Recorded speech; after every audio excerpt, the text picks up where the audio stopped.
Khan academy पर। मैं हूं अंकित अवस्थी, कैसे हैं आप? होपफुली आप सभी लोग बहुत मस्त हैं, स्वस्थ हैं, अपनों के साथ सुरक्षित हैं।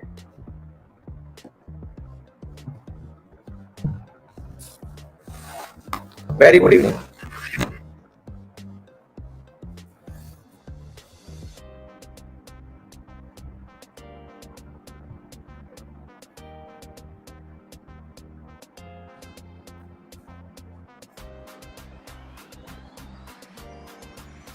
गुड इवनिंग अमित, प्रिया, मयूर, अंकिता, ऋषभ, कमलेश, नेहा नहीं बेटा, मोहित एकदम बढ़िया, हरिहर, डीजे, पायल, अश्विनी, सुभाष और सौरभ ने तो भैया गुरु जी, अब ये क्या लिखा है गुरु जी दो सौरभ बड़ी क्रिएटिविटी से लिखा है भाई। Very good evening, very good evening. सभी को बहुत सारा आशीर्वाद, बहुत सारा प्यार। Good evening, very good evening.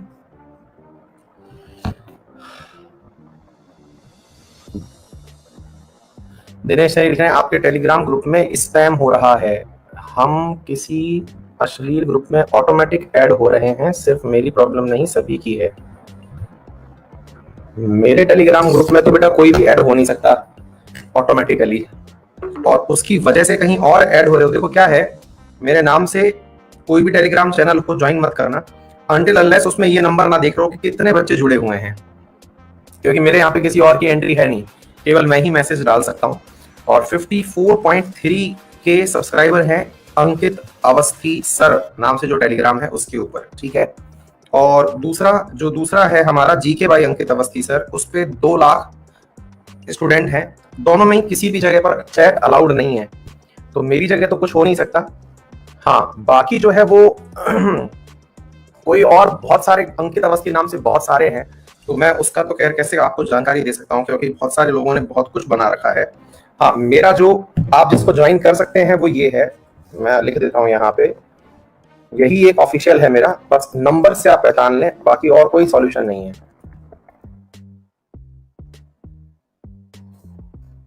ये मेरा ओरिजिनल है,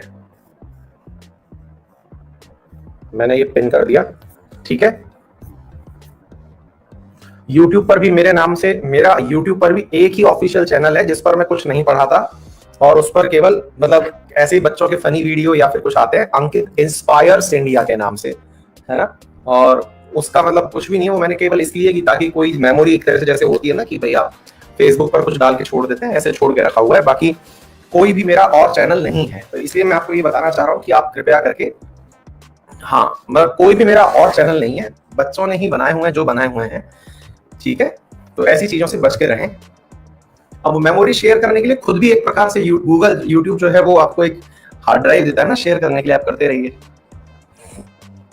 हाँ भाई, एबी वाला सेक्शन क्या हो रहा है? बहुत खास रहा था sir, thank you so much. Vishal, अच्छा थैंक यू सो मच बेटा, अच्छा लगा आपको।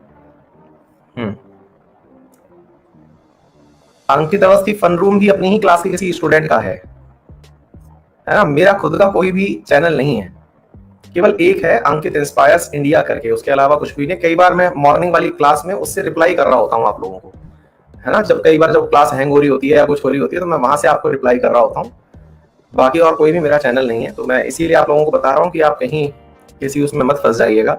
मैं कभी भी भगवान के आशीर्वाद से, ये भी मैं आपको पहले बता देता हूँ, क्योंकि बहुत बार ऐसी भी दिक्कतें आ जाती हैं जिसकी वजह से बच्चे फंस जाते हैं अपने गुरु के नाम पर। ऐसा हुआ है एक मेरे ही बहुत जानने पहचानने वाले के साथ में, किसी ने मेरा नाम लेकर के पैसे मांग लिए कि मैं मुसीबत में फंसा हुआ हूँ और मुझे सख्त जरूरत है 50,000 रुपए की। तो उस बंदे ने उसी समय इमीडिएटली 35,000 ट्रांसफर भी कर दिए बिना ये क्रॉस चेक किए। उसने बकायदा खुद का नाम बताया और पूछा कि भैया आप जो है दूसरे नंबर से कॉल क्यों कर रहे हैं, आपका ये नंबर तो नहीं है। बोले यार मेरा वो फोन स्विच ऑफ हो गया है, आप इसमें डाल दो। तो फिर ऐसी स्थिति में भी आप आश्वस्त रहें कि आप लोगों के प्यार और स्नेह से, भगवान ना करे कि कभी ऐसी मुसीबत आए जिस समय कि मैं आप लोगों से पैसे मांगूं, ठीक है। और अगर ऐसी कोई मुसीबत आती भी है तो उस समय मेरा कोई ना कोई वीडियो फुटेज या मैसेज जरूर आएगा, तो ही आप कुछ उस पर, भगवान ना करे मतलब काल रात्रि कोई ऐसी आ जाए कि जिस समय मुझे आप लोगों की आवश्यकता पड़े कि भैया अब कुछ मदद मेरी कर दो क्योंकि मैं बहुत मुसीबत में फंस गया हूँ। भगवान ना करे ऐसा दिन आए, मैं ही आप लोगों की मदद करूं क्योंकि आपका बड़ा भाई हूँ। तो मैं ऐसी स्थिति में रहूं कि मैं आपकी मदद करने के लिए बना रहा हूं, है ना। मैं मतलब ईश्वर से यही प्रार्थना करूंगा। लेकिन फिर भी ऐसे स्पैम से बचने के लिए सबसे पहले आप सामने वाले का फोटो या ऑडियो मतलब वीडियो के माध्यम से कोई जानकारी आए तो ही आप उसे सही माने। आजकल वीडियो भी एडिट हो जाते हैं, है ना। तो मेरा जो फेसबुक प्रोफाइल है या फिर टेलीग्राम ओरिजिनल प्रोफाइल है, जहां मैं ओरिजिनली उस चीज को अपडेट करूं मेरी आवाज के साथ, क्योंकि बहुत कुछ फर्जीवाड़ा है आज के जमाने में, ठीक है ना। तो आप कृपया करके इन सब चीजों को मतलब पूरी तरह से आश्वस्त रखें और कहीं भी ऐसी जगह पर ना फंस जाएं, ठीक है बेटा। तभी जरूरत पड़ेगी तो मैं फ्रंट में आकर के आप लोगों को बताऊंगा, ठीक है। हाँ ठीक है, चलिए शुरू करें। सर आपसे पर्सनल बात कौन करना चाह रहा है भाई? हाँ मोहित लिख रहे हैं सर। हाँ Abhijit Ghosh from West Bengal, love you sir. रहूं उतना रेस्पेक्ट बढ़ रहा है, जितना दिन ढल रहा है उतना रेस्पेक्ट बढ़ रहा है, क्या बात है। नितेश शर्मा, आपसे मुझसे पर्सनल बात करनी हो तो बेटा इस टेलीग्राम चैनल पर चले जाना। इस टेलीग्राम के डिटेल में कॉन्टेक्ट नंबर दिए हुए हैं, हमसे संपर्क करने की जानकारी दी हुई है। अत्यंत आवश्यक होगा तो आपको मेरी टीम मुझसे कनेक्ट करवा देगी, ठीक है। अत्यंत आवश्यक होगा, वो खुद ही डिसाइड करते हैं कि आपका कॉल किस आवश्यकता के लिए आया है ना। तो अगर बहुत ज्यादा जरूरी होगा तो वो खुद कनेक्ट करवा देंगे, ठीक है। आओ बेटा। हाँ CGL CHSL सब पोस्टपोन होने की खबर अब ऑफिशियल आ चुकी है, इसके बारे में भी आप जानकारी ले लो। लेकिन अभी तो अपन ज्ञान की गंगा में गोते लगा रहे हैं, तो इस तरह की बातें भी चलती रहेंगी और पढ़ाई भी होती रहेगी, है कि नहीं। आ जाओ बेटा। कल हम उपाधियों का अंत कर चुके थे और आज हम अपने जीवन का सबसे बड़ा आर्टिकल, कहते हैं कि ये दौलत भी ले लो, ये शोहरत भी ले लो, मुझको लौटा दो बस वो बचपन का सावन, वो कागज की कश्ती और वो बारिश की बूंदें। मेरे प्यारे साथियों, जो इंडियन पॉलिटी जानते हैं वो इंडियन पॉलिटी जानने वाले कहते हैं कि हमसे सब कुछ ले लो, हमें केवल 4 आर्टिकल दे दो। और वो 4 आर्टिकल कौन से हैं? वो 4 आर्टिकल हैं आर्टिकल 19, आर्टिकल 21, आर्टिकल 32 और आर्टिकल 13। ये केवल 4 आर्टिकल हैं। अगर किसी व्यक्ति के पास में ये 4 आर्टिकल हैं, कौन कौन से? 13 नंबर, 19 नंबर, 21 नंबर और 32 नंबर, तो वो इस देश में क्या, वो दुनिया के कहीं पर भी अपना जीवन प्रॉपर तरीके से काट सकता है। उसे किसी की सहायता की जरूरत नहीं है। फिर मतलब ईश्वर आकर के खुद आपसे पूछे कि नहीं नहीं, मैं तो केवल आपको 3 ही अधिकार दूंगा, तो फिर आप उनसे कहिए कि एक काम करिए, आप आर्टिकल 19 भी ले लीजिए, मुझे केवल एक आर्टिकल मतलब 3 आर्टिकल दे दीजिए। कौन कौन से? 13 नंबर दे दीजिए, 19 नंबर तो 13 नंबर दे दीजिए, 21 नंबर दे दीजिए, 32 नंबर दे दीजिए। फिर आपसे पूछा जाए कि नहीं बेटा, अब आपके लिए आर्टिकल की सीमाएं समाप्त होती हैं। उसके बाद आपसे कहा जा रहा है कि अब आपको केवल 2 ही ऑप्शंस मिल सकते हैं, तो बताइए कौन सा लेना चाहेंगे। तो फिर आप मांगेंगे कि मुझे आर्टिकल 21 और आर्टिकल 32 दे दीजिए, मुझसे 13 भी ले लीजिए। फिर भी आपसे पूछा जाए कि नहीं, आपको केवल एक ही आर्टिकल मिल सकता है, तब आप कहेंगे कि मुझे केवल आर्टिकल 21 दे दीजिए। तो अब आप सोच के देखिए कि कितना बड़ा आर्टिकल है 21 नंबर आर्टिकल, जिसको हम केवल एक लाइन में पढ़ते हैं। और वो लाइन कितनी है? वो लाइन केवल इतनी है कि मुझे जीने का अधिकार दे दो, मुझे बस जीने दो, है ना। I can't breathe, I want to live, ठीक है। तो बस मुझे जीने का अधिकार दे दो, मैं बाकी सब कर लूंगा। आ गई बात समझ में? ये है मेरे प्यारे साथियों आर्टिकल 21। तो आज का सेशन बड़ा अच्छा होने वाला है। यूपीएससी बोर्ड से फोन आया था अनअकैडमी की तरफ से, ऐसा हो सकता है क्या? सचिन फर्जी है भाई। अनअकैडमी जब भी फोन करेगी आपको, कुछ भी करे, अनअकैडमी का केवल एक ही तरीका है, और मैं आपको मल्टीपल टाइम, देखिए आजकल हमारे नाम पर बहुत कुछ होता है ना, हमारे देश में बहुत कुछ होता है।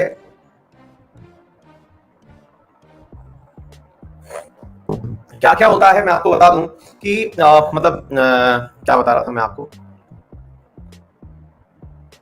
मैं कुछ बता रहा था, मैं भूल ही गया। अनअकैडमी से कॉल, हाँ। तो अनअकैडमी से कॉल के नाम पर जब कुछ आएगा, क्योंकि दूसरा मैसेज भी मेरे पास इसी तरह का आया कि क्या ऐसा सच है, कोई कोई क्वेरी कर रहा है कि ये बात सच है क्या, क्योंकि आजकल सच्चाई परखने के लिए ज्यादा कॉल चल रहे हैं। तो जनाब अनअकैडमी से अगर कॉल आएगा ना, तो केवल आपको अपने एप्लीकेशन के माध्यम से ही सारे काम करने की वो कहेंगे। और हमारा एप्लीकेशन प्ले स्टोर पर उपलब्ध है, मिलियंस में उसके सब्सक्राइबर हैं, तो ही आप उस कार्य को आगे करिएगा। अदरवाइज उन्हें माफ कर दीजिएगा, कह दीजिएगा मैं पढ़ा लिखा आदमी हूँ, मेरे टीचर ने मुझे बताया हुआ है, वही सब मुझे करना है, ठीक है। फिर भी कोई मुसीबत आए तो मैंने मेरा टेलीग्राम चैनल दिया हुआ है, इसके कांटेक्ट में, कांटेक्ट डिटेल में मेरे खुद की तरफ से कांटेक्ट नंबर दिए हुए हैं, आप उन पर संपर्क कर लीजिएगा, वहां से आपकी क्लैरिटी क्लियर हो जाएगी, वो हमारी तरफ से उपलब्ध कराया हुआ है। डन। चलो अब सुनो आगे। तो चले आज साथियों स्वतंत्रता प्राप्त करते हैं, बहुत ही खुशी का दिन है कि आज हमें स्वतंत्रता मिलने वाली है। सही मायने में पूछिए तो ये वो आर्टिकल है जिन्हें पढ़ा करके ऐसा लगता है कि जीवन धन्य हो गया, मतलब पूरी पॉलिटी कोई मुझसे ले ले और मुझे केवल ये 3 आर्टिकल पढ़ाने का मौका दे दे, केवल 3 या 4 आर्टिकल जो ये है ना, तो बस मैं अपना पूरा जीवन सफल समझूंगा कि मेरी पॉलिटी पूरी हो गई। इतने गंभीर आर्टिकल है ये। अब आप पूछेंगे सर माहौल तो आपने ठीक ठाक बना दिया, अब थोड़ा सा बता भी दो कि इसमें ऐसा क्या है।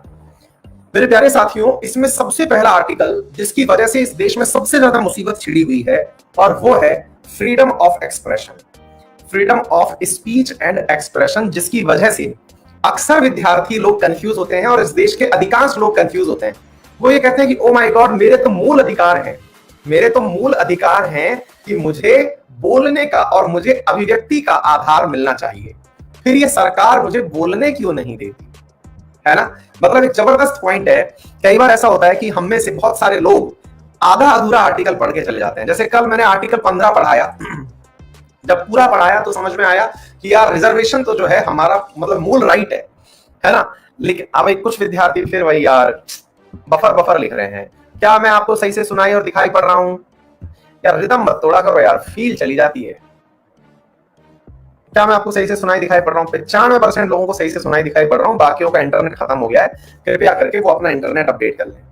तो साहब हमारी सबसे बड़ी लड़ाई और मुसीबत यहीं पे शुरू होती है कि सर मेरे देश में मुझे बोलने की आजादी नहीं मिल रही, मेरे मन में आएगा मैं वो करूंगा, मेरे मन में आएगा मैं सरकार को गाली दूंगा, मेरे मन में आएगा मैं भला बुरा लिखूंगा, मैं कहूंगा कि फलाना नेता राष्ट्रद्रोही है, फलाना नेता राष्ट्र प्रेमी है, इसे पाकिस्तान भेज दो, इसे हिंदुस्तान भेज दो, मैं मन में आएगा, मेरा मूल अधिकार है। मुसीबत है हमारे यहाँ कहते हैं कि आधा नॉलेज जो होता है ना वो सबका जीवन नाश करने के लिए होता है ना।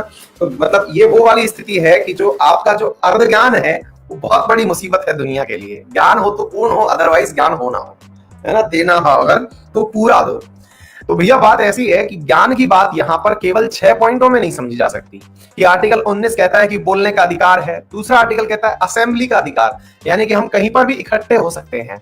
फिर सरकार ने, जैसे आपको मैं बताऊं कि आप में से कईयों के दिमाग में ये ख्याल आता होगा सर आए दिन मेरे मूल अधिकार का उल्लंघन होता है, क्यों? क्योंकि सर ये कह दिया जाता है कि आज धारा 144 लग गई है, धारा 144 लगते ही फिर मुझसे कह दिया जाता है कि 5 और 5 से ज्यादा लोग एकत्रित नहीं हो सकते। सर मेरे लिए असेंबली का अधिकार मेरा मूल अधिकार है, मैं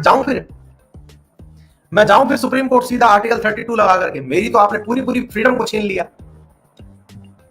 है। फिर सर टू फॉर्म एसोसिएशंस बनाने के नाम पर सर मैं अगर कोई पॉलिटिकल पार्टी बना लेता हूं, क्या दिक्कत है अगर मैं अपने देश में रहते हुए एक ऐसा संगठन बना लूं जो कि मांग करता हो आजादी की। हाँ, जो मांग करता हो आजादी की कि भाई हमको चाहिए आजादी, और ऐसा कोई मैं आर्टबो बना लूं सर, मैं बनाना चाहता हूं, बहुत सही है। और सर सरकार जो है फिर पकड़ के ले जाती है, अंदर डाल देती है। बिल्कुल, कोई लोग कह रहे हैं सर नागालैंड दे दो, कोई कह रहा है मुझे टिपरालैंड दे दो, कोई कह रहा है बोडोलैंड दे दो, हैं। सर एक मूवमेंट चलाना चाहता हूं मैं, और वो मूवमेंट ऐसा होगा कि मुझे एक ऐसा आंदोलन चलाना है कि ये सरकार को नेस्तनाबूद करना है। मुझे एक ऐसा आंदोलन चलाना है, क्यों कराना है मुझे नहीं पता, बस चलाना है मुझे मूवमेंट का अधिकार सरकार ने दिया हुआ है। फिर सरकार मूवमेंट के नाम पर लाठियां क्यों भांजती है? जब भी कोई आंदोलन होता है सरकार फिर लाठी भाटा जंग क्यों कर देती है? सरकार निहत्ती भीड़ के ऊपर गोलियां क्यों चला देती है? भाई ये वो क्वेश्चंस हैं जो अगर आपके दिमाग में आज तक नहीं आए हैं तो आने चाहिए, क्योंकि मैं यहां से आगे की बात बता रहा हूं आपको। ये तो मूल अधिकार है, अगर ये भी नहीं पता है तो दिक्कत है। लेकिन बड़ा सवाल ये है कि भाई मेरे मूल अधिकार हैं, उसमें दिया हुआ है कि मैं कहीं भी कुछ भी बोल सकता हूं, लिख सकता हूं, पढ़ सकता हूं, मैं कहीं भी एकत्रित हो सकता हूं, मैं कहीं पर भी कैसा संगठन भी बना सकता हूं, मैं कहीं पर भी आ जा सकता हूं, मैं इस देश में कहीं भी रह सकता हूं। अच्छा, 2019 से पहले मैं जम्मू कश्मीर में नहीं रह सकता सर जाकर के घर बनाने के लिए। मैं वहां जाकर के रहना चाहता हूं तो मुझे वहां पर एक मतलब बाहरी की तरह ही देखा जाएगा, आउटसाइडर ही ट्रीट किया जाएगा। और तो छोड़िए सर, मैं अरुणाचल प्रदेश में तो जा ही नहीं सकता। आप कह रहे हो रिजाइड एंड सेटल, वहां निवास और बसने की बात तो छोड़ो, मैं एंट्री नहीं कर सकता। मैं नागालैंड में एंट्री नहीं कर सकता, मैं मेघालय में एंट्री नहीं कर सकता, मैं बोडोलैंड में एंट्री नहीं कर सकता, और आप कह रहे हो कि मैं रिजाइड एंड सेटल कर सकता हूं। आज भी ऐसा अफस्पा नहीं, इनर लाइन परमिट है वहां। वहां जाने से पहले आपको वहां की सरकार से परमिशन लेनी पड़ती है, इनर लाइन परमिट, आईएलपी बोलते हैं उसे। आगे बात समझ में? इवन उत्तराखंड के भी 3 जिलों में है आईएलपी, वहां के जिले तो मांग कर रहे हैं कि भैया हटाइए इसे। हम लोगों को पढ़ाया केवल जम्मू कश्मीर जाता है, जम्मू कश्मीर में ऐसा है कि आप जाकर के नहीं बच सकते, आप इन राज्यों में भी जाके नहीं बच सकते, आप यहां पर भी जमीन नहीं खरीद सकते। क्लियर? फिर बोले सर ये आर्टिकल पूरा पूरा मेरे मूल अधिकारों का उल्लंघन हो रहा है, ये तो बिल्कुल गलत बात है। एक बच्चे ने तो लिख भी दिया गलत बात है ये तो। अभी समझेंगे, लोग जाइए, पहले आपके अंदर गुस्सा तो आने दो, तभी तो मजा आएगा। जब तक आपके अंदर गुस्सा नहीं आएगा तब तक मजा कैसे आएगा? आपको फील आनी चाहिए ना कि भाई आर्टिकल अब तक जो पढ़ा है वो अधूरा पढ़ा है। फिर profession, occupation, trade and business. Sir पेशा, व्यवसाय, व्यापार और ये सब करने की मुझे छूट है। तो जब मुझे छूट है सारी चीजें करने की, तो फिर सर एक बात बताओ, क्या सर मुझे एक बात बताओ कि मैं जो हूं वो आतंकवादी बनना चाहता हूं, क्यों, क्या दिक्कत है सर? मेरा मूल अधिकार है कि मैं आतंकवादी बनूं, क्या दिक्कत है? मैं अफीम बेचूं, खुले में कच्ची दारू बेचूं, हैं? तो कुछ भी करूं सर। व्यापार की बात कर रहे हो, मैं मतलब बच्चों का व्यापार करूं, मैं महिलाओं का व्यापार करूं, क्या दिक्कत है? मैं कोई सा भी ऑक्यूपेशन करूं सर, इसमें आपको क्या दिक्कत है? ये तो होना ही नहीं चाहिए, मेरा मूल अधिकार है। क्या बात आपको समझ पा रहे हैं आप लोग? गहरी बात है ये। और कुछ भी करूं भाई, मैं, मेरी मर्जी, मेरा मूल अधिकार है, आपको क्या दिक्कत है? मैं रेमडेसिविर का इंजेक्शन जो है 40,000 में बेचूं कि उसमें पानी भर के बेचूं, मेरा मूल अधिकार है। और अगर आपने ज्यादा दिक्कत करी ना सर, तो मैं सुप्रीम कोर्ट चला जाऊंगा, क्योंकि आर्टिकल नंबर 32 आपने दे रखा है। आ गई बात समझ में?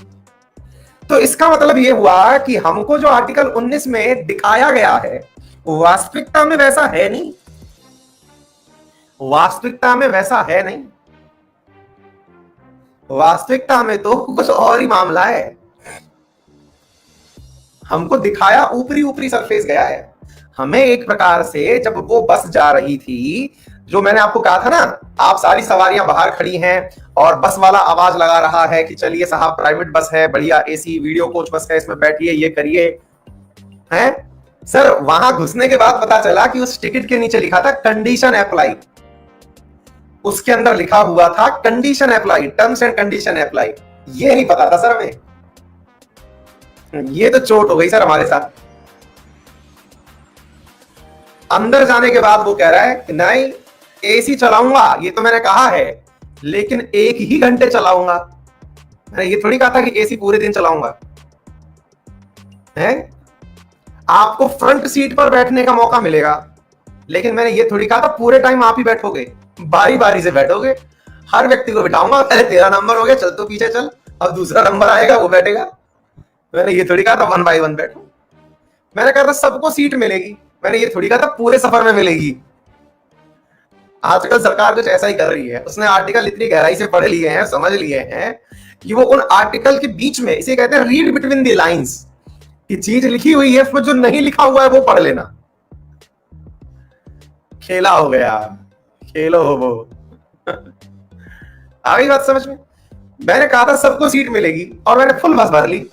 सबको सीट मिलेगी तो फिर फुल बस में कैसे मिलेगी? बोले भाई बाकी जितने लोग बैठ लिए खड़े हो जाओ, अब औरों का नंबर है। आ गई बात समझ में?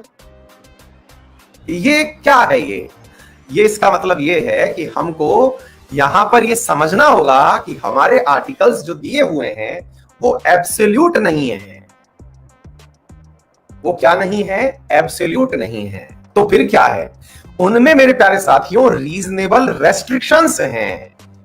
हमको दिए गए आर्टिकल्स में रीजनेबल रेस्ट्रिक्शंस हैं, यानी कि उनमें तार्किक रूप से कुछ प्रतिबंध लगाए गए हैं। उन प्रतिबंधों से परे कुछ भी नहीं है। अगर आपको लगता है कि आपको freedom of speech and expression है और आप इसके नाम पर एक ऐसा लेख लिख देते हैं जिससे पूरे देश के अंदर ये माहौल फैल जाए, क्या माहौल फैल जाए कि साहब कोरोना जो है वो एक दूसरे की तरफ देखने से हो रहा है, आपने इस सत्य को स्थापित कर दिया। बिल्कुल वैसे ही जैसे 5G से कोरोना फैल रहा है, इस सत्य को स्थापित करने में बहुतों ने दिमाग लगा दिया। मेरे कई बहुत अच्छे साथी, मतलब मैं हंसी इस बात पे रहा हूं, आज मेरे बहुत, मतलब जो कॉलेज का ग्रुप है जिसमें कई साथी मेरे आईएएस भी हैं, डॉक्टर्स भी हैं, उसमें ये मैसेज ट्रेंड कर रहा है कि यार 5G से मैसेज फैल रहा है, इसका कैसे इलाज किया जाए, क्योंकि फेक के आगे कौन बच सकता है। फेक न्यूज फैला दी, इस तरह से फैला दी कि इतनी मेजोरिटी में फैला दो कि सामने वाला कन्विंस हो जाए। क्योंकि असल में अल्टीमेट चीज क्या है, दो चार तर्क ऐसे दे लो। मैंने खुद ने फिर एक ऑडियो सुना जिसमें 5G से फैलाने वाले अपने पक्ष में प्रमाण ये दे रहे हैं कि पश्चिम बंगाल में क्यों नहीं फैला, क्योंकि वह ट्रायल ही नहीं हुआ। क्या किया जाए ऐसे लोगों को, बताइए। फिर पहाड़ी इलाकों में क्यों नहीं फैला, क्योंकि वहां 5G का ट्रायल ही नहीं हुआ। उनके तर्क भी देख करके ऐसा लगता है कि यार वाकई में ये लोग बनाने से पहले भी गजब तरीके से कहानी को पहले ड्रॉ करते हैं, फिर डिसाइड करते हैं कैसे फैलानी।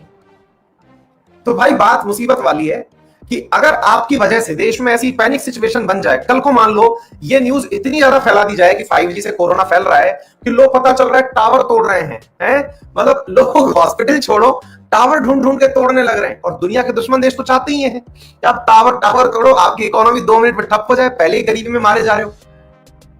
और पता चल रहा है टावर टूटने लग रहे हैं, लोग पत्थर फेंक रहे हैं, खींच खींच के मार रहे हैं, और फिर एक दूसरे को फोन पे कह हो रहे हैं कि यार फोन नहीं लग रहा, भाई तूने तोड़ दिया टावर। मतलब उन्मादी भीड़ को कुछ भी कर सकते हो। तो ऐसी स्थिति में आपको रोकना होगा। अब यही आपको समझना है कि ये रीजनेबल रेस्ट्रिक्शंस कहां लिखे हुए हैं। मैं फिर से किताब दिखा रहा हूं, औचित्य तो नहीं है लेकिन फिर भी आपके विश्वास के लिए। इस किताब में आर्टिकल 19 के अंदर अब आपको यहां पर पॉइंट नंबर 2 लिखा हुआ है। देखिए पहले पढ़िए 19 नंबर आर्टिकल। 19 नंबर के नीचे ABCDE लिखा हुआ है। आप जब 19 नंबर आर्टिकल पढ़ते हैं तो इस 19 नंबर आर्टिकल के अंदर मेरे प्यारे साथियों सबसे पहला जो पॉइंट नंबर 1 लिखा हुआ है, मेरा कैमरा मुझे जूम करते करते हैंग हो गया है, क्योंकि मैं आपको दिखाता हूं। देखिए ये 19 नंबर आर्टिकल है और ये 19 नंबर आर्टिकल में आप इधर देखिए 1 नंबर पर आपको एक पॉइंट दिख रहा होगा, रेड लाइन जो खींच रखी है इसके ऊपर, इसको बोलते हैं आर्टिकल 19 का clause 1। Article 19 clause 1 clear. Clause 1 के नीचे ABCDEF लिखा हुआ है, EF क्या होता है, E और G लिखा हुआ है। ये क्या है, इन्हें बोलते हैं सब क्लॉज। यानी कि article number 19 clause 1 sub clause A। ठीक है, मतलब इसको ऐसे पढ़िए आप, आर्टिकल 19 के अंदर क्लॉज 1 ऐसे लिख दिया और सब क्लॉज ABCD ऐसे पढ़ा जाता है। समझ में आ गया? बोला कैसे जाएगा, article 19 clause 1 sub clause A ऐसे बोला जाएगा इसे। फिर आर्टिकल नंबर 19 सब क्लॉज 2। तो अब आप इधर देखिए, आर्टिकल 19 सब क्लॉज 2 जो है वो नीचे लिखा हुआ है, इधर देखिए दिख गया होगा, G के जस्ट नीचे लिखा हुआ है। अब G के जस्ट नीचे लिखा हुआ है और ऊपर देखिए A पर लिखा हुआ है to freedom of speech and expression, और इधर 2 के आगे देखिए क्या लिखा हुआ है।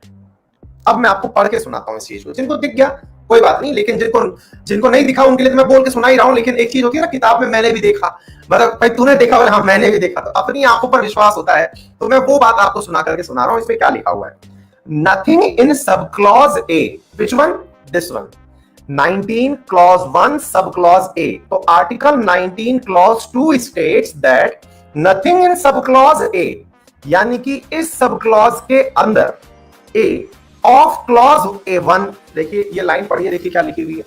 ये थोड़ी कानूनी भाषा है लेकिन सीख जाएंगे तो मजा आएगा, मजा आएगा। देखिए nothing in sub clause A of clause 1, अगर दिख रहा हो तो G के जस्ट नीचे 2 लिखा हुआ है, वहां तक पढ़िए।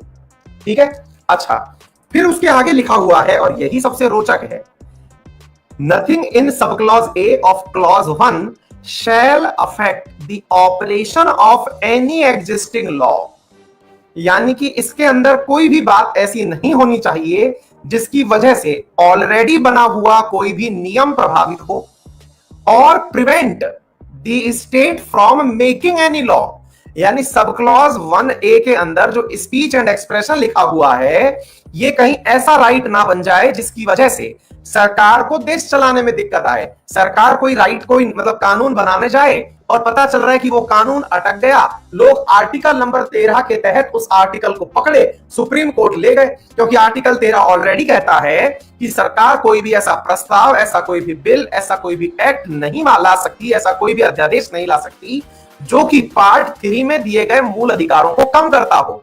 तो भाई ऐसी स्थिति में तो आप अगर कुछ भी कानून बनाने लगे और आपने कल को कहा कि भाई लोग फेसबुक पर कोई भी ऐसी पोस्ट नहीं डालेंगे जो अफवाह फैलाए, आप उठाए उस पोस्ट को, सुप्रीम कोर्ट लेके पहुंच गए कि सुप्रीम कोर्ट महोदय आर्टिकल 13 में ऐसा ऐसा लिखा हुआ है, आर्टिकल 13 में लिखा हुआ है कि मेरे पास में ये अधिकार है कि आपको ऐसे अधिकारों की मतलब संरक्षण करना चाहिए जो मेरे मूल अधिकारों का उल्लंघन करते हो। सरकार ने कह दिया कि फेसबुक पर पोस्ट नहीं करना चाहिए। मुझे तो फेसबुक पर बहुत बढ़िया बढ़िया फोटो डालनी थी जिन्हें देख करके मेरे मित्र खुश हो जाते हैं। फिर तो ऐसी स्थिति में मुझे क्यों रोका जा रहा है?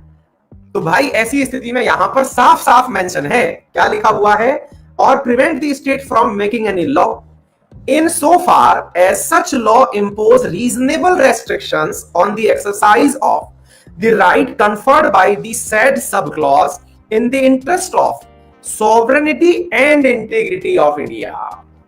मतलब देश की संप्रभुता, संप्रभुता मतलब आपकी किसी हरकत की वजह से हम देश के गुलाम ना बन जाएं, किसी दूसरे देश के गुलाम ना बन जाएं। पता चले कि आप 5G की इतनी अफवाह फैला दिए कि पता चल रहा है कि चाइना से गुलामी मिल गई, हमें दहेज में मिल गई कि भाई चाइना वाले कह रहे हैं कि हो गया तुम्हारा काम, अब आएगा हुआवे, तुम्हारी सारी चीजें समेट के ले जाएगा।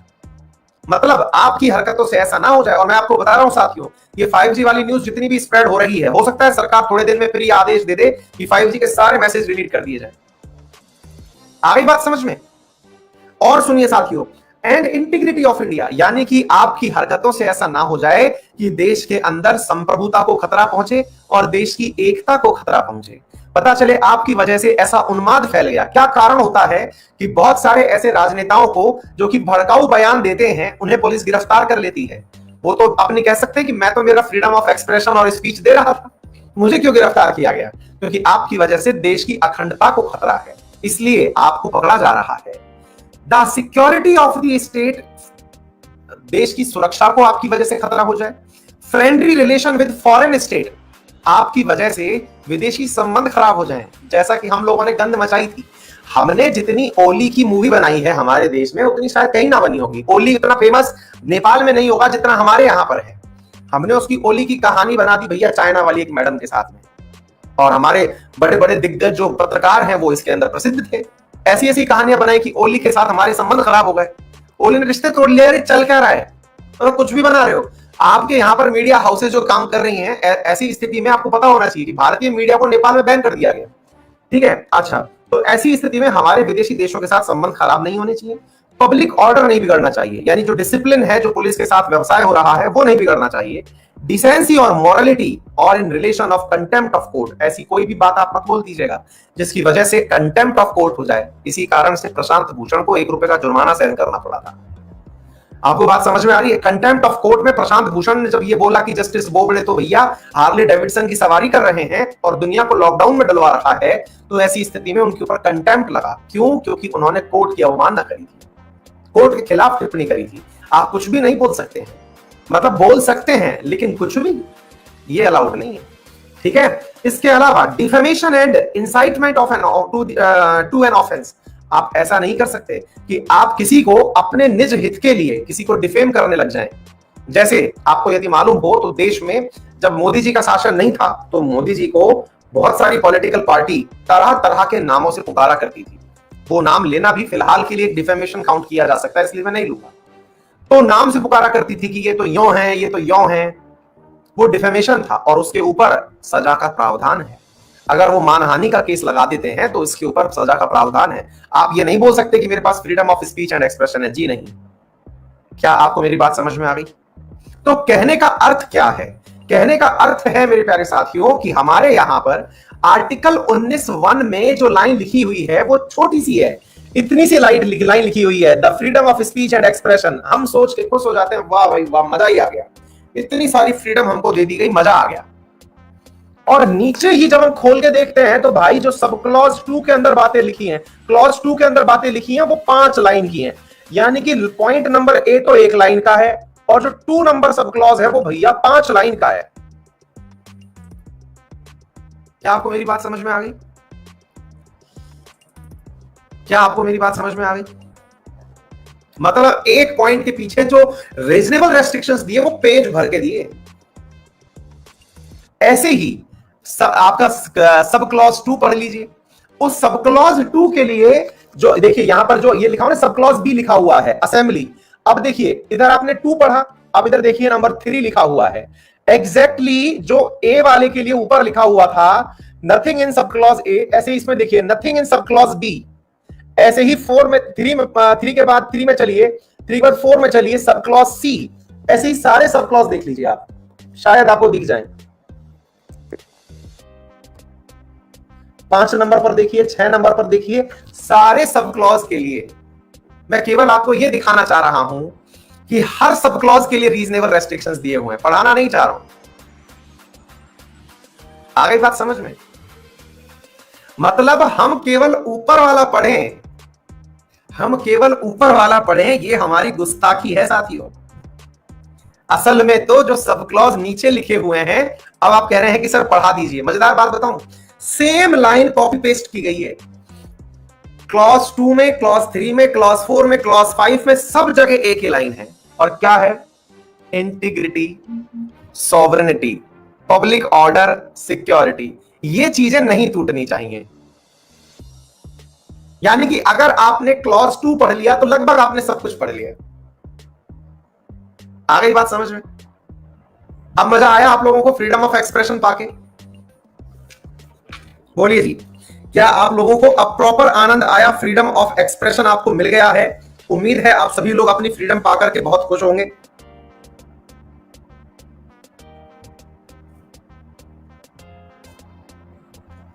क्लियर? चलिए बढ़े आगे। आर्टिकल 19 समाप्त। देखिए साथियों, ऐसी बात है ना कि मैं आर्टिकल 19 जो है अपने यूपीएससी वाले बैच के अंदर शायद 3 दिन तक पढ़ाया हूं। इसमें केसेस भी पढ़े हैं हमने, है ना। और यूपीएससी में आपको पता होना चाहिए तैयारी करते समय केवल पार्ट 3 और पार्ट 4, बस इनको पढ़ाने के लिए टीचर्स की आवश्यकता होती है। बाकी तो सारे पार्ट बच्चे खुद ही पढ़ सकते हैं। अभी भी मैंने यूपीएससी लेवल टच नहीं किया है। केवल पार्ट 3 और पार्ट 4 पढ़ाने के लिए टीचर्स की आवश्यकता होती है। दिल्ली की जितनी भी प्रमुख संस्थान हैं इंग्लिश मीडियम के अंदर जो हैं, जो ऑफलाइन कोचिंग्स के लिए जानी जाती हैं, उनके अंदर केवल पार्ट 3 और पार्ट 4 पढ़ाने वाले जो टीचर है ना, उनके लिए ही क्लासेस लगती हैं। उसके बाद तो बच्चे को कह दिया जाता है कि ये चैप्टर जाना लक्ष्मीकांत में लिखा हुआ है, पढ़ लेना। इंग्लिश मीडियम वालों ही बात कर रहा हूं मैं। मेजर खेला पार्ट 3 और पार्ट 4 में ही है, क्योंकि भारत पूरा चल ही इन 2 पार्ट से रहा है, पार्ट 3 और पार्ट 4। बाकी सब फर्जीवाड़ा है। पार्ट 3 बोले तो मूल अधिकार, पार्ट 4 बोले तो डीपीएस की। ये 2 चीजें अगर एक अच्छे एस्पिरेंट को समझ में आ जाती हैं, एक भारत के नागरिक को समझ में आ जाती है ना, तो उसका लगभग सारा काम हो जाता है। क्लियर? क्लियर? चलिए आगे बढ़ते हैं मेरे प्यारे साथियों। अनुच्छेद नंबर 20 पर चलते हैं। अब एक विद्यार्थी कह रहे हैं कि सर कंगना का ट्विटर अकाउंट क्यों सस्पेंड हुआ? मुझे नहीं पता दोस्त। हाँ जी, अनुच्छेद 20 पर चलते हैं, आगे साथियों बात करते हैं। अपराधों के लिए सजा के संबंध में संरक्षण। देखिए, मैं इस लाइन को यहां से तो पढ़ ही रहा हूं, और उसके अलावा जो है मैं यहां से भी आपको पढ़ूंगा, यानी कि मूल किताब में से भी पढ़ूंगा, बेयर एक्ट में से भी पढ़ूंगा। इसमें लिखा हुआ है article 20 provide protection against arbitrary and excessive punishment to any person who commit an offense. This article cannot be suspended even during an emergency in operation under article in 359. 352 number article जो होता है, जिसके through national emergency आती है, 356 के through आप लोग राष्ट्रपति शासन पढ़ते हैं, 360 के थ्रू फाइनेंशियल इमरजेंसी पढ़ते हैं। आर्टिकल 352 जो है वो सेल्फ इंप्लीमेंटरी होता है, 358 को साथ में लेके आता है। 359 आपको लगाना पड़ता है। 359 के तहत ये लिखा हुआ है कि आर्टिकल 20 को आप नहीं छीन सकते। आर्टिकल 20 में ऐसा है क्या जिसको नहीं छीनने की बात की गई है? आर्टिकल 20 और 21 ऐसा है क्या? आइए अब मैं बात बताता हूं मेरे प्यारे साथियों। यहां पर अब आप लोगों को आर्टिकल नंबर 20 जो है वो पढ़ के सुनना होगा, और इससे आज ही आप में बहुत कॉन्फिडेंस आ जाएगा। आज ही आप में बहुत सारा कॉन्फिडेंस आ जाएगा। आपको लगेगा अरे भाई साहब, आप तो पुलिस वालों के सामने से यूं निकलेंगे, है। चलिए चलिए आर्टिकल नंबर 20 पढ़ते हैं, सुनते हैं जरा ध्यान से। आर्टिकल 20 लिखा हुआ है साथियों, ध्यान से सुनिएगा। Protection in respect of conviction for offence. मैं बोल के सुना रहा हूं, आप लोगों के मतलब की बात है, जितनी है उतनी मैं सुना दे रहा हूं। बाद में जो भी चीजें होंगी वो मैं आपको अलग से बोल के सुनाऊंगा। आप लोगों को तो केवल इतना समझना चाहिए, अपराधों के लिए सजा के संबंध में संरक्षण दे रखा है आर्टिकल 20 में, इतना है। लेकिन देखिए, कुछ चीजें टीचर अपनी खुशी के लिए भी पढ़ाता है, विशेष रूप से मेरा जैसा अगर कोई टीचर हो तो मैं ये आपके लिए नहीं, मैं मेरे लिए पढ़ा रहा हूँ, क्योंकि मुझे मजा आता है इन चीजों को पढ़ के। और मेरा जीके पढ़ाना भी जो है वो खुद की खुशी के लिए ज्यादा है, आपसे ज्यादा मेरी खुशी के लिए है, क्योंकि मैं जीके अभी मतलब मुश्किल से पढ़ाते हुए 1.5 साल हुआ है मेरे को भाई, वो सच्चाई तो ये है। ठीक है, अब 2 साल हो जाएगा जीके पढ़ाते हुए, मतलब अब जुलाई में जो है ना, 1 जुलाई को 2 साल हो जाएगा। उससे पहले मैंने जीके का जी भी नहीं पढ़ाया था, और मुझे मजा आता है इसलिए मैं आपको ऐसा मजे दिला रहा हूं। पढ़ा खूब है मैंने जीके, मैंने लगातार 3-4 साल जीके पढ़ा है, पढ़ करके लास्ट 1.5-2 साल से पढ़ा रहा हूं। इससे पहले मैं साइंस केमिस्ट्री पढ़ाया करता था और ठीक ठाक लेवल पे पढ़ाता था। हाँ, बंसर क्लासेस कोटा के अंदर पढ़ाया करता था। मैं क्या खा रहा हूं आप भी खा सकते हैं, दवाई है,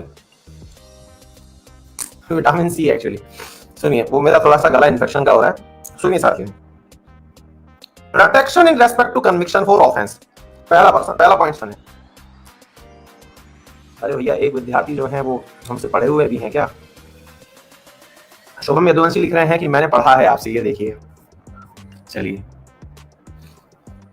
हाँ सर, साथियों सुनिए।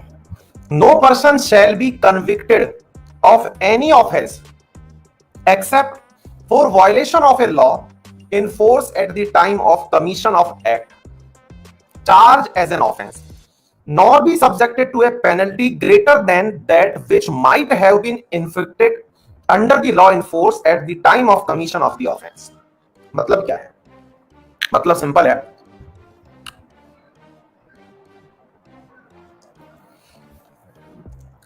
मजे लो।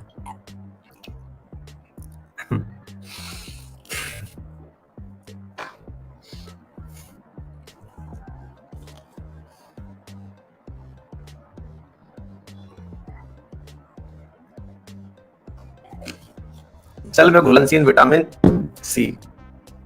हाँ जी, सुनिए साथियों, किसी भी व्यक्ति को एक ऐसे अपराध की सजा नहीं दी जा सकती जिसके लिए कानून था ही नहीं। मजेदार बात है ये, दोबारा सुनिए। किसी व्यक्ति को ऐसे अपराध की सजा दी ही नहीं जा सकती जिसके लिए कानून था ही नहीं। जैसे अब आप में से कई लोग कहेंगे ऐसा कहां होता है सर, हमारी आईपीसी के अंदर तो हर चीज लिखी हुई है। अच्छा, आपकी आईपीसी के अंदर लिखा हुआ है कि अगर कोई आपको स्पैम भेजे, आपको मतलब स्टैक करे, आपको स्टॉकिंग करे, आपको फेसबुक पे हर बार कुछ ना कुछ अपशब्द लिख करके भेजे, आपके अंदर व्हाट्सएप पर बहुत अश्लील मैसेज भेजे, आपको टेलीग्राम पर घसीटे कुछ अनसंट लिखे, ये लिखा हुआ है क्या आईपीसी के अंदर? मतलब लॉर्ड मैकाले ना हुए, लॉर्ड वाकई में लॉर्ड हो गए। गजब बात करते हो यार, आईपीसी में नहीं था भाई ये सब। तो फिर तो आईपीसी में नहीं था तो फिर बाकी आ कैसे गया? तब ध्यान से सुन लीजिए, इसका मतलब ऑनलाइन फ्रॉडबाजी होने लगी, लोग एक दूसरे को इस तरह की असली चीजें भेजने लगे, तो फिर कानून की आवश्यकता बनी। वर्तमान में साइबर अधिनियम है, आईटी एक्ट है जिसकी धारा 969A के तहत आज सभा का प्रावधान है। तो फिर तो जो पुराने लोग थे उनको आप ये कह करके सजा नहीं दे सकते कि सुन बेटा इधर आ, अब मेरी सरकार आ गई है, वर्ष 2014 में तुमने इस प्रकार की अभद्र टिप्पणी की थी, अब मैं सरकार में हूं 2015 में, तुमको इस कानून के तहत जेल भेज रहा हूं, जा अब कुछ ऐश करके आ। क्या आपको मेरी बात समझ में आ गई? अरे कोई सी भी सरकार ले लो, मैं तो बोल रहा हूं आपको कहानी सुनाने के लिए। ऐसा होता नहीं है, फिल्मों में होता है, ये वास्तविकता में नहीं है। आप किसी भी व्यक्ति को उसके अपराध की सजा नहीं दे सकते। अच्छा चलिए, मैं आपको दूसरा उदाहरण देता हूं, आपका प्रैक्टिकल उदाहरण देता हूं। आप सोचेंगे कि ऐसा होता है क्या, मैं बताता हूं आपको। आपको मालूम है निर्भया गैंगरेप केस में जो मुख्य आरोपी था वो एक माइनर था, 18 साल से कम की उम्र का था। पता है आज कहां है वो? निर्भया गैंगरेप का आरोपी, जिसके आरोपियों को फांसी की सजा हो चुकी है, जो मेन रेपिस्ट था, जिसने मेन क्राइम किया, आज वो कहां है पता है? आज वो खुली जिंदगी जी रहा है, वो हमारे देश के अंदर खुली सड़कों पर रहता है, मस्त जिंदगी जी रहा है, और बकायदा उसे सरकार ने रिहा किया है ना। बाकायदा उसे सरकार ने रिहा किया है। रीजन, क्योंकि जब उसने क्राइम किया था तब तक जुवेनाइल क्राइम के अंदर यह प्रावधान ही नहीं था कि जुवेनाइल को जो 16 से 18 वर्ष के बीच के हैं उन्हें फांसी की सजा दी जा सकती है। अधिकतम सजा का प्रावधान ही 3 साल तक का था। अब बोलो, अब बोलो आप। फिर आप पूछेंगे तो सर फिर कोर्ट ने कानून तो बनाया था। बिल्कुल बनाया था, अपनी कोर्ट ने कानून नहीं, मतलब संसद ने कानून बनाया, बकायदा सरकार ने कानून बनाया है। फिर लेकिन जो मैंने अभी हाल आपको लाइन बोली, जब कानून नहीं था आपने तब अपराध किया तो आपको सजा भी नए कानून के तहत नहीं मिल सकती। नो पोस्ट फैक्टो, यानी कि कोई भी पुरानी तारीख से आपके ऊपर क्राइम लागू नहीं हो सकता, विशेष करके क्रिमिनल केसेस में।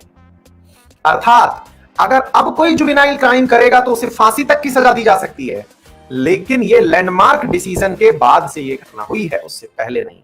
आप में से कई लोग कहेंगे कि सर ये तो बहुत गलत है। मेरे प्यारे साथियों, भारतीय कानून की एक बहुत बड़ी व्याख्या है, विशेष रूप से लॉ वाले विद्यार्थी इस बात को मानते भी हैं और जानते भी होंगे।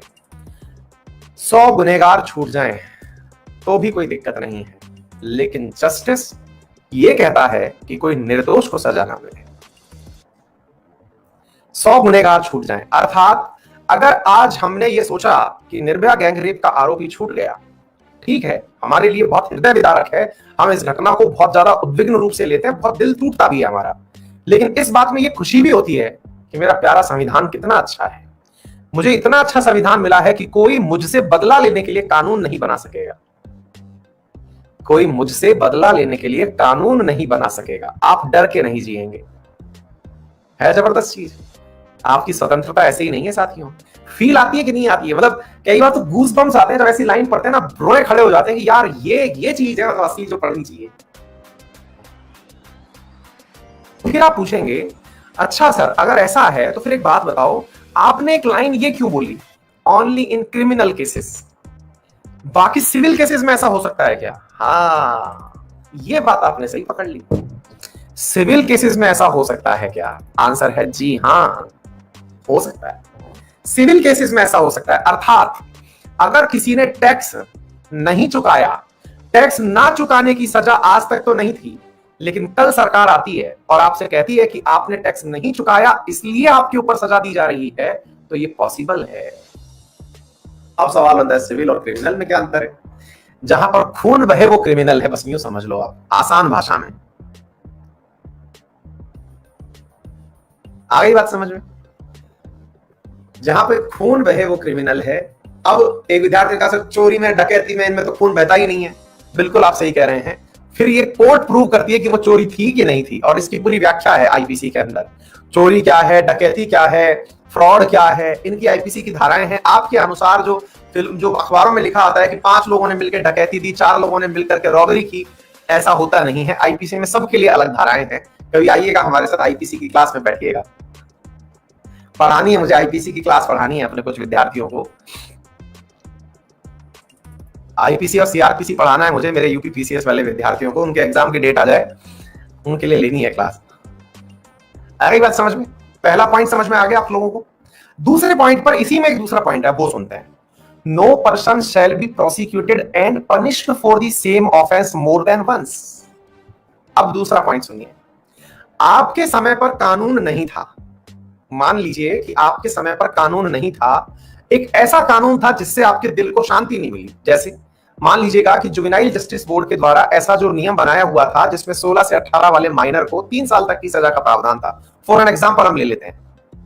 अब आपने सोचा कि अब मेरी सरकार आ गई है, मैं क्रांति लेके आया हूं, बाबा लाएंगे क्रांति, और आप क्रांति ले आए, और क्रांति लाते ही आपने क्या किया कि बुलाओ उसे वापस। उसको उस समय पूरी सजा नहीं मिली थी, अब जो है वो खुला घूम रहा है, मैं चाहता हूं कि उसे सजा दी जाए। बोले अच्छा बुलाओ था।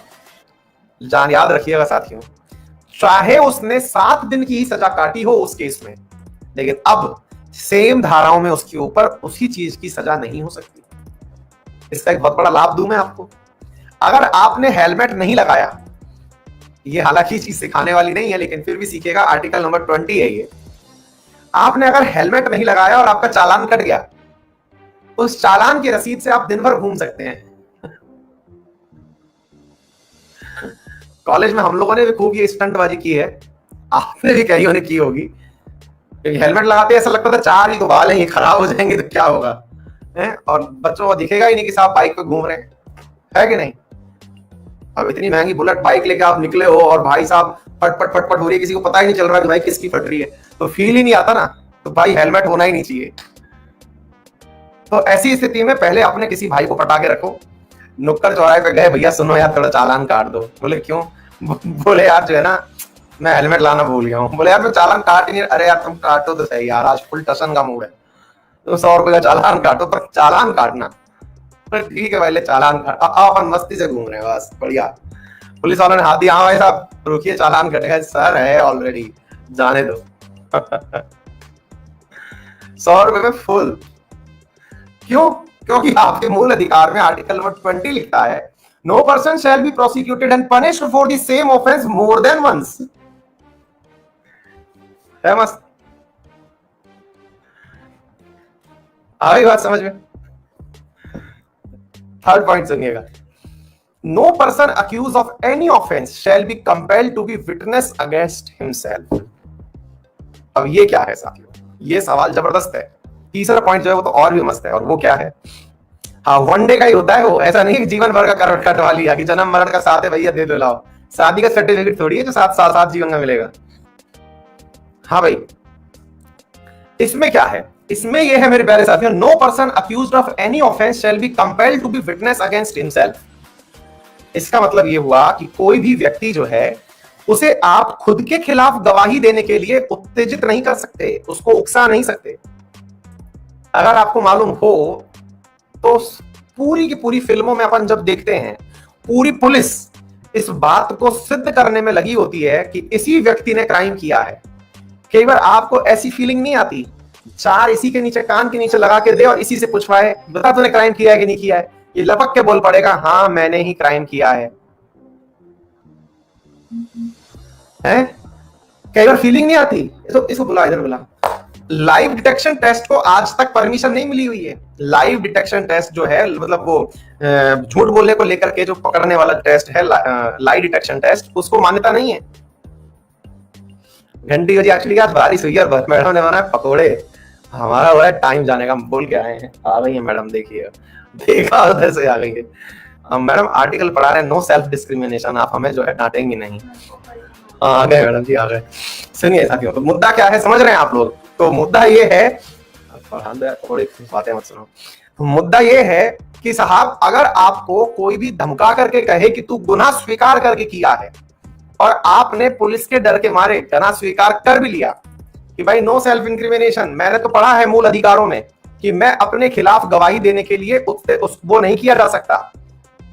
अब ऐसी स्थिति में आप कोर्ट पहुंचते हैं, आप कोर्ट पहुंचते हैं और कोर्ट पहुंच करके आप लोग कह देते हैं कि साहब इस पुलिस वाले ने जोर जबरदस्ती मुझसे कहलवाया है कि गुनाह मैंने किया है। आपको पता है उस पुलिस वाले की नौकरी तक जा सकती है आपकी इस लाइन पर। अगर आप डंडे खाने के लिए तैयार हैं, क्योंकि वो पुलिस वाले वापस ले जाएंगे आपको, फिर ठोकेंगे, फिर मना के वापस लाएंगे, फिर भी अगर आपने आकर के कहा कि सर ये जोर जबरदस्ती करते हैं, मैंने तो किया ही नहीं। यही तो कारण है कि पुलिस विटनेस इकट्ठा करती है जो ये बात प्रूव कर सके कि क्राइम इसी ने किया है। क्या आपको मेरी बात समझ में आ गई? वो इसीलिए तो पूरी मेहनत करती है। उम्मीद है सभी साथियों को बहुत सारी बातें समझने को मिला होगा। मतलब ये असल में ऐसे सेशन होते हैं जिनका ऐसा लगता है कि ये एंडलेस होने चाहिए, मतलब इनमें कभी भी ब्रेक नहीं आने चाहिए। मुझे खुद को देख करके लगता है कि सब समय की सुइयां चल रही होती हैं, यार हट यार ये कब तक खींचेगा। चलिए तो फिलहाल के लिए इतना ही, और आनंद लीजिए। अभी 2 दिन मूल अधिकार और चलेंगे, ठीक है ना? फिर उसके बाद में डीपीएसपी